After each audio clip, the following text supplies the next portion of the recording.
Rainbow Paints, the color of joy. দর্শক স্বাগত news 24 ইন্টারন্যাশনালের শুক্রবারের সাপ্তাহিক আয়োজন অন্যরকম সংবাদে আপনাদের সাথে আছি আমি মাহমুদুল হাসান। শব্দের আরেক নাম একদম ইউনিক স্ট্রাকচারাল ডিজাইনের কসমিক ডো এর ওয়াল থিকনেস ও রিপ থিকনেস বেশি থাকায় থেকে 50 বছরেরও বেশি। কসমিক ডো নিশ্চিন্তে 50 বছর। জাপানের রাজধানী টোকিওতে নীল পাখনার একটি টুনা মাছ বিক্রি হলো 13 লাখ মার্কিন ডলারে। বাংলাদেশি মুদ্রায় এটির দাম 15 কোটি 86 লাখ টাকা। কোন নববর্ষের নিলামে এটি ছিল টুনার দ্বিতীয় সর্বোচ্চ দাম। বিশ্বের বৃহত্তম পাইকারি মাছ বাজারগুলোর একটি টোকিওর তোইসো বাজার। প্রতিবারই নতুন বছরের শুরুতে প্রথম নিলামে চোখ ধাঁধানো দামে টুনা মাছ বিক্রির রীতির কারণে আলোচনায় আসে এই বাজার। আর এবার ভাঙল অতীতের সকল রেকর্ড। এই মাছ বাজারে রোববার ভোরে 75 কেজির একটি টুনা মাছ বিক্রি হলো। নীল পাকটার মাছটির দাম পড়েছে 13 লাখ মার্কিন ডলার। জাপানের ইতিহাসে এখন পর্যন্ত সবচেয়ে বেশি দামে বিক্রি হওয়া টুনা এটি, এমনটাই বলছেন সংশ্লিষ্টরা। নিলামের শুরু থেকেই ওমা শহরের ব্লুফিন টুনা মাছটির উপর ছিল ক্রেতাদের নজর।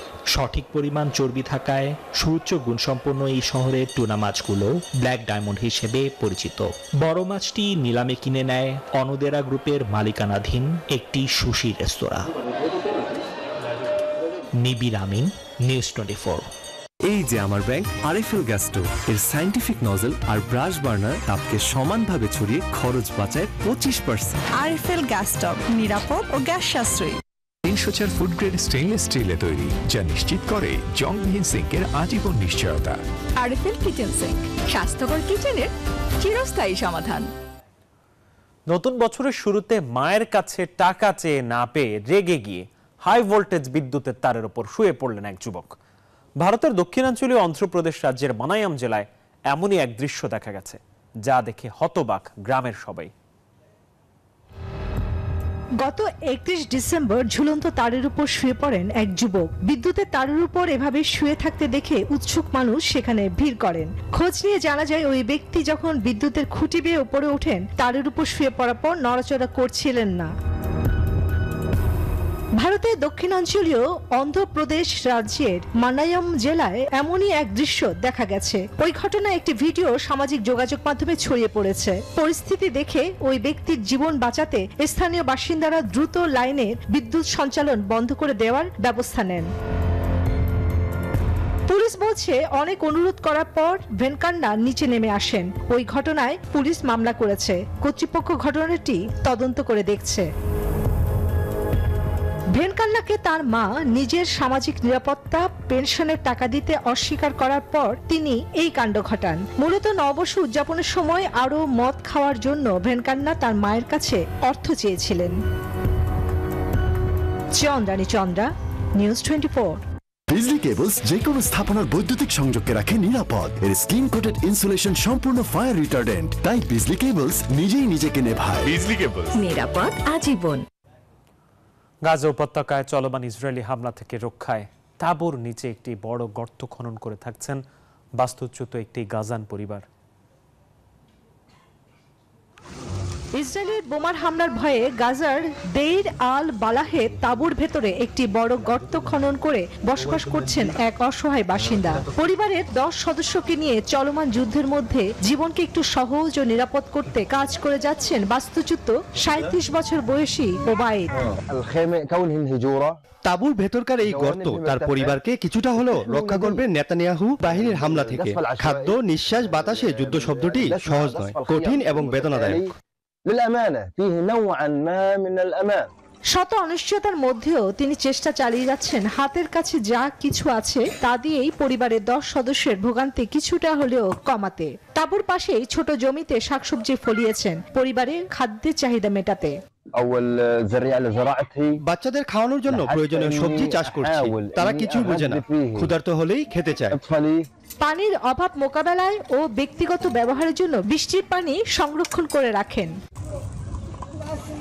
7 অক্টোবর 2023-এর যুদ্ধ শুরু হওয়ার পর থেকে গাজার অন্যান্য অনেকের ফিলিস্তিনিদের মতো বেইত লাহিয়া থেকে বাস্তুচ্যুত ওবায়েদ ও তার পরিবার বেশ কয়েকবার স্থানান্তরিত হয়েছেন। নতুন বছরে গাজাবাসীর একটাই চাওয়া, যুদ্ধ বন্ধ হোক, ফিরে আসুক স্বাভাবিক জীবন। চন্দ্রানী চন্দ্রা, নিউজ 24। চীনের হারবিনে চলছে ঐতিহ্যবাহী বরফ ও তুষার উৎসব। Harbin ice and snow world নামে জনপ্রিয় উৎসবটি এবার পা দিয়েছে 26তম বছরে। এতে প্রায় 10 লাখ বর্গমিটার এলাকা জুড়ে বানানো হয়েছে বরফের তৈরি মনোমুগ্ধকর সব ভাস্কর্য। রাতের অন্ধকারে বর্ণিল আলোক ছটায় চোখ ধাঁধানো এসব ভাস্কর্য ও স্থাপনায় মুগ্ধ হচ্ছেন দেশি বিদেশি লাখ লাখ পর্যটক। এ যেন রূপকথার কোনো এক স্বপ্নের জগৎ। এক পাশে বিশাল আকৃতির রাজপ্রাসাদ, অন্য পাশে দিগন্তজোড়া পার্ক। অবিশ্বাস্য হলেও সত্যি, চোখ ধাঁধানো এই ওয়ান্ডারল্যান্ডের প্রতিটি স্থাপনায় তৈরি বরফ দিয়ে। চীনের হেইলংজিয়াং প্রদেশের হারবিন শহরে প্রতিবারের মতো এবারও শুরু হয়েছে ঐতিহ্যবাহী বরফ উৎসব, যা বিশ্ববাসীর কাছে Harbin ice and snow world নামে বেশ পরিচিত। এবার 26তম বছরে পদার্পণ করেছে ঐতিহ্যবাহী এই স্নো ফেস্টিভ্যাল। আমি ফুজিয়ান থেকে এসেছি। এই ফেস্টিভ্যালের কথা অনেক শুনলেও এবারই প্রথম এই ফেস্টিভ্যাল দেখতে এসেছি। সঙ্গে আমার মেয়ে এবং মাকেও নিয়ে এসেছি। বরফের এই স্থাপনাগুলো সত্যি অবিশ্বাস্য। আইস ব্লকগুলো দিয়ে যেভাবে এক একটি বিশাল স্থাপনা বানানো হয়েছে তা এক কথায় অসাধারণ। প্রায় 10 লাখ স্কয়ার মিটার বিশাল এলাকা জুড়ে আয়োজিত এই উৎসবের অন্যতম আকর্ষণ 300 মিটার দীর্ঘ সুপার আইস স্লাইড, যেখানে রয়েছে 14টি লেন। এবারের উৎসবে কেবল চীন নয়, তৈরি করা হয়েছে 42টি দেশের বিখ্যাত সব স্থাপনার আদলে নির্মিত বরফের ভাস্কর্য। মাসব্যাপী এই শীতকালীন উৎসব ঘিরে প্রতি বছর রেকর্ড সংখ্যক পর্যটকের আগমন ঘটে দেশটিতে। চন্দ্রানী চন্দ্রা, নিউজ 24। চীনের শানসি প্রদেশে চলছে বসন্ত উৎসব। নানা রঙের আলোয় সেজেছে প্রদেশটির দাতং শহর। চমৎকার আয়োজনে রয়েছে 9টি প্রদেশের নানা সংস্কৃতির থিম নিয়ে কৃত্রিম সংযোজন। দর্শনার্থীদের উপচে পড়া ভিড়ে দোকানীদের বেচা বিক্রিও বেড়েছে। 1 জানুয়ারি থেকে শুরু হওয়া এই প্রদর্শনী 16 ফেব্রুয়ারি পর্যন্ত চলবে। চীনের উত্তরাঞ্চলে শানসি প্রদেশের প্রাচীন নগর দাতং আলোকিত হয়েছে নানা রঙের আলোয়, যা দর্শনার্থীদের একটি মনোমুগ্ধকর দৃশ্য অভিজ্ঞতা প্রদান করে। বসন্ত উৎসবে নানা রং ও আকৃতির লণ্ঠনে সেজেছে শহরটি। অন্ধকার রাতের শোভা বাড়াতে এই সাজসজ্জা। ঐতিহ্যবাহী লণ্ঠন প্রদর্শনী উপভোগ করেন আগত দর্শনার্থীরা। দারুণ এই উৎসব, পরিবার নিয়ে উপভোগ করতে আমি চলে আসি, বেশ ভালো লাগে। বিভিন্ন ধরনের লাইট শো আর বাদ্যযন্ত্রের আয়োজনে মুগ্ধতা ছড়িয়ে পড়ে চারপাশে। বাহারি খাবারে পসরা সাজিয়ে বসেন দোকানিরা, বেচা কেনাও চলে বেশ। আয়োজিত এই উৎসবে তৈরি করা হয় বৌদ্ধদের কৃত্রিম মন্দিরও। 45টি গুহা এবং 51,000 ভাস্কর্যের কারণে 2001 সালের ইউনেস্কো ওয়ার্ল্ড হেরিটেজ সাইটে স্থান পায় শহরটির 1,500 বছরের পুরনো মন্দিরগুলো। চলতি বছরে 1 জানুয়ারি থেকে শুরু হওয়া এই উৎসবে রয়েছে শহরের 9টি প্রদেশের থিম নিয়ে 31টি লণ্ঠন সেট নিয়ে সাজানো হয়েছে সবকিছু। চান্দ্রবর্ষ উপলক্ষে আয়োজিত হয় ঐতিহ্যবাহী এই বসন্ত উৎসব। 3.8 বর্গমিটার জায়গা জুড়ে আয়োজিত এই বসন্ত উৎসব চলবে 16 ফেব্রুয়ারি পর্যন্ত। চন্দ্রানী চন্দ্রা, নিউজ 24। অন্যরকম সংবাদ, একটা বিরতি নিচ্ছি, সাথেই থাকুন।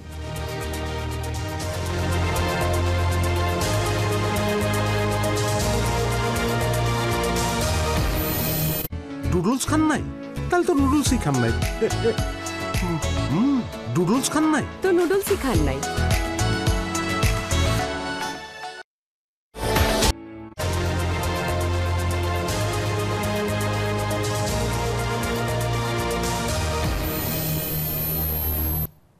আবার স্বাগত নিউজ 24 অন্যরকম খবরে। মেক্সিকোর সাধারণ নাগরিকদের কাছ থেকে অস্ত্র উদ্ধারে নতুন পরিকল্পনা নিচ্ছে দেশটির সরকার।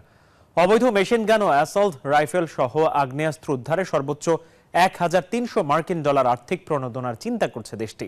সম্প্রতি প্রকাশিত মেক্সিকোর সরকারি গ্যাজেটে আর্থিক প্রণোদনার বিষয়টি উল্লেখ করা হয়েছে। মেক্সিকোতে সহিংস অপরাধ কমাতে দেশের নাগরিকদের নিরস্ত্র করাটা জরুরি মনে করছে তারা। এতে বলা হয়েছে রিভলভার জমা দিলে $430, AK-47 রাইফেল জমা দিলে $1,200 এবং মেশিন গান জমা দিলে $1,300 দেয়া হবে। মেক্সিকোতে অস্ত্র কেনা বেচা কঠোরভাবে নিয়ন্ত্রণ করা হয়েছে, তাই দেশটির সরকার যুক্তরাষ্ট্রের দিক থেকে সীমান্তে অস্ত্র পাচার মোকাবিলায় কঠোর পদক্ষেপ নিতে বারবার ওয়াশিংটনের প্রতি আহ্বান জানাচ্ছে। পাশাপাশি এই প্রণোদনার কথাও ভাবছে। রাশিয়ার মস্কোতে উদযাপিত হলো অর্থোডক্স খ্রিস্টানদের বড় দিন। বিশেষ প্রার্থনা অনুষ্ঠানে যোগ দিলেন রুশ প্রেসিডেন্ট ভ্লাদিমির পুতিন। অর্থোডক্স চার্চের প্রধান প্যাট্রিয়ার্ক কিরিল মস্কোতে ক্রিসমাসের নেতৃত্বে ছিলেন। রোমানিয়ায় অর্থোডক্সের বড় দিন 6 জানুয়ারি পালিত হলেও রাশিয়া ও সার্বিয়ার গির্জাগুলোতে জুলিয়ান ক্যালেন্ডার অনুসরণ করায় 7 জানুয়ারি তাদের বড়দিন উদযাপিত হয়।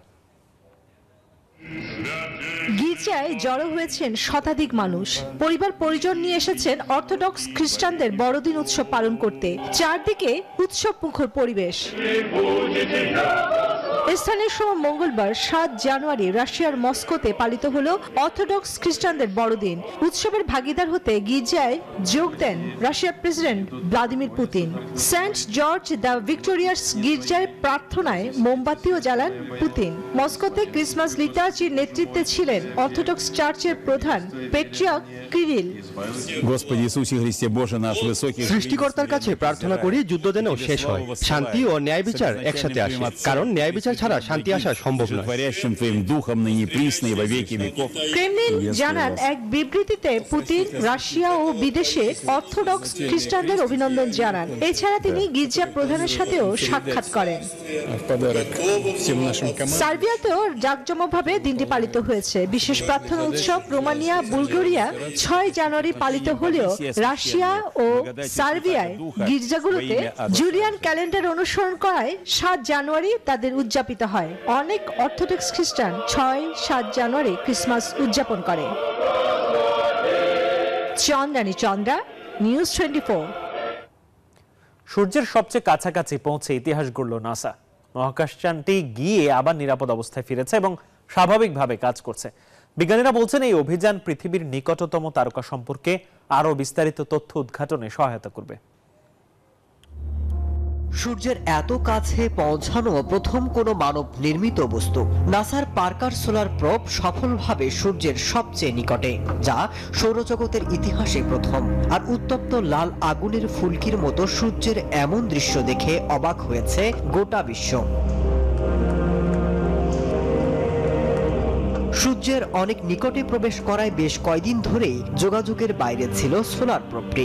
শুক্রবার সোলার প্রোবটি থেকে একটি সংকেত প্রত্যাশা করছিলেন বিজ্ঞানীরা। অবশেষে সোলার প্রোবটি থেকে সংকেত পান তারা। নাসা বলছে যে অনুসন্ধানটি নিরাপদ ছিল এবং এটি সৌরপৃষ্ঠ থেকে 3.8 মিলিয়ন মাইল অতিক্রম করার পরেও স্বাভাবিকভাবে কাজ করে এবং সিগন্যাল পাঠাতে সক্ষম হয়। We have never had a human-made object so close to the sun.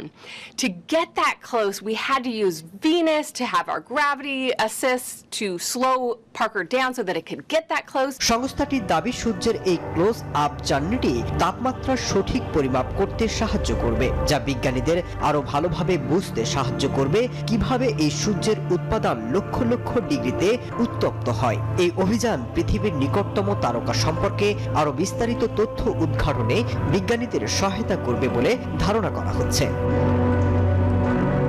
Masud Rana, news 24। এই ছিল অন্যরকম সংবাদের সাথে থাকায় ধন্যবাদ সবাইকে।